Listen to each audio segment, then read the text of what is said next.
Mirza engineer صاحب کی بات سنیے کیا فرمایا۔ اننی من المسلمین۔ تو بخاری مسلم میں جو حدیث ہے کہ 6 مہینے حضرت علی نے بیعت نہیں کی تھی حضرت ابوبکر کی، بخاری مسلم کے الفاظ ہیں۔ حضرت علی نے پیغام بھجوایا حضرت ابوبکر کے لیے کہ آپ مجھے آ کے ملیں، حضرت علی خود چلے جاتے ہیں نا ان کے گھر۔ آپ ذرا اس کی انٹینسٹی کو غور کریں، پنجاب کا وزیر اعلیٰ یہ کہے گا کہ پرائم منسٹر مجھے گھر آ کے ملو، تو جرت ہے اس کی یہ کہہ دے؟ اس جرت کے پیچھے کیا چھپا ہوا ہے؟ ہائے ہائے ہائے لے جاؤ آج، یہ جرت کے پیچھے کیا چھپا ہوا ہے؟ ان کو پتا تھا اہل بیت کا سٹیٹس کیا ہے، وہ پائی سد سکتے ہیں، انہوں نے کار دین نازل ہوا ہے۔ ابو بکر نے دین قبول کیتا ہے نا، علی نے تو کار دین آیا ہے۔ کہہ رہے ہیں کہ علی رضی اللہ تعالیٰ عنہ نے ابو بکر رضی اللہ تعالیٰ عنہ کو بلایا۔ اب مجھے بتائیں کہ یہ گورنروں کی اور وزیر اعظم کی اور وزیر اعلیٰ کی بات کر رہا ہے، اور مثال کس کے ساتھ دے رہا ہے؟ ابو بکر صدیق کے ساتھ، کہ کیا آپ جو ہے نا وزیر اعظم کو، وزیر اعلیٰ کو، گورنر کو اپنے گھر پہ بلا سکتے ہیں؟ کتنے افسوس کی بات ہے۔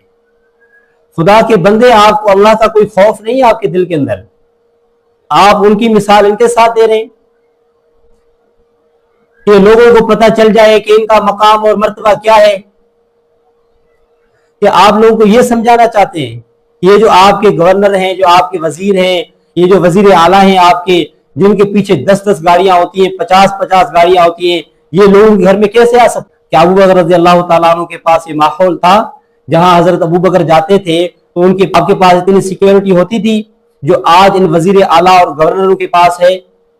آپ جہاں جاتے آپ کے پیچھے لوگ لگے رہتے تھے، تحفظ کرتے تھے، تلواریں ہاتھ میں ہوتی تھی، اور آپ ادھر آتے تھے، آپ ادھر جاتے تھے، آپ نماز کے لیے جاتے تھے تو آپ کے پیچھے تلواریں اور نیزے لے کر آپ کے ساتھ چلتے رہتے تھے۔ کیا ایسا حضرت ابو بکر رضی اللہ تعالیٰ عنہ کرتے تھے؟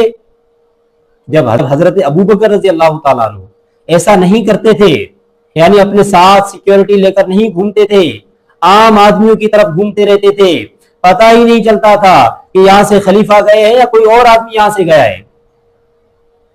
تو ابو بکر رضی اللہ تعالیٰ عنہ تو بہت سادگی والے آدمی تھے، بہت ہی نرم مزاج آدمی تھے۔ یہ تو آپ حضرت علی کی بات کریں کہ حضرت علی نے ابو بکر رضی اللہ تعالیٰ عنہ کو بلایا، تو یہاں پر تو آپ حضرت علی رضی اللہ تعالیٰ عنہ کی بڑائی بیان کر رہے ہیں، یعنی حضرت علی بہت ہی بڑے آدمی ہے، اور حضرت علی کو آپ بہت ہی بڑا ثابت کریں یہاں پر۔ کیا حضرت علی رضی اللہ تعالیٰ عنہ کی دل میں یہ خیال تھا کہ میں بہت ہی بڑا آدمی ہوں اور میں ابو بکر کو اپنے گھر پہ بلا رہا ہوں؟ یہ ثابت کر کے دے دیں آپ کہ اگر حضرت علی کا یہ خیال تھا کہ میں بہت ہی بڑا آدمی ہوں اور ابو بکر کو اس لیے اپنے گھر پہ بلا رہا ہوں، حضرت علی کو یہ بہتر لگا کہ جو میں ابو بکر رضی اللہ تعالیٰ عنہ سے اپنے گھر میں بات کر سکتا ہوں، کسی اور جگہ پہ ایسی بات نہیں کر سکتا ہوں۔ حضرت علی رضی اللہ تعالیٰ عنہ نے بلایا ابو بکر رضی اللہ تعالیٰ عنہ کو اپنے گھر پہ۔ میں تو کہتا ہوں کوئی اور آدمی بلاتا، کوئی عام آدمی بلاتا، کوئی بھی صحابی آپ کو اپنے گھر پہ بلاتا تو آپ اس کے گھر پہ بھی چلے جاتے۔ آپ یہ نہیں دیکھتے کہ بلانے والا کون ہے مجھے، نہیں، کیونکہ آپ تو نرم مزاج آدمی تھے، آپ تو دین کی خدمت کرنے والے تھے، آپ تو دن رات اس کی کوشش اور محنت میں لگے ہوتے تھے، میں لوگوں کی کیسے خدمت کروں، میں دین کی کیسے خدمت کروں۔ تو حضرت ابو بکر رضی اللہ تعالیٰ عنہ کا مقصد یہی تھا۔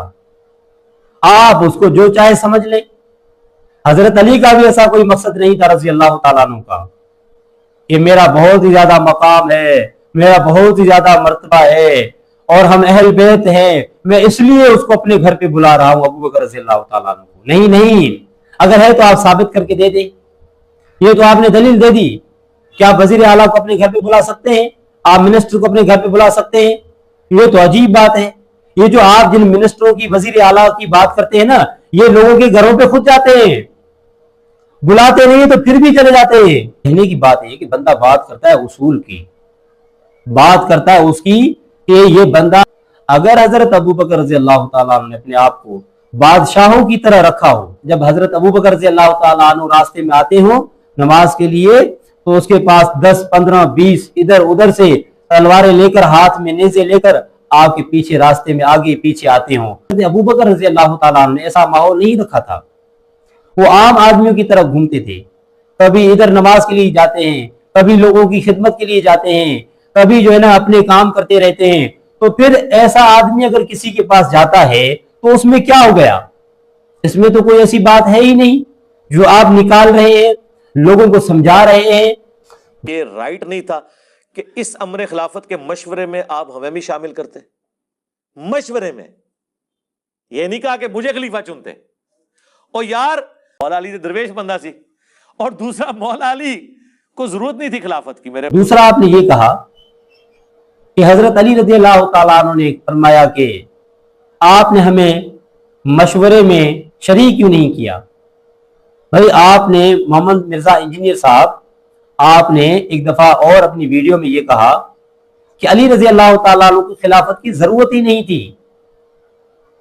ان کو ضرورت ہی نہیں تھی کہ حضرت علی رضی اللہ تعالیٰ عنہ کے بارے میں آپ نے کہا کہ حضرت علی درویش آدمی تھے، ان کو ضرورت نہیں تھی. تو یہ آپ نے کہا ہے نا، ہم تو نہیں کہتے ہیں، آپ نے کہا حضرت علی کے بارے میں. جب حضرت علی رضی اللہ تعالیٰ عنہ کو خلافت کی ضرورت نہیں تھی نزدیک آپ کے، تو مشورے کی کیا ضرورت تھی پھر؟ اگر مشورے میں حضرت علی کو نہیں بلایا تو حضرت علی رضی اللہ تعالیٰ عنہ کے ناراض ہونے کی کیا بات تھی اس میں؟ جب خلافت کی ضرورت ہی نہیں تھی تو مشورے کی کیا ضرورت تھی؟ آپ اس کا بھی جواب دے دیں.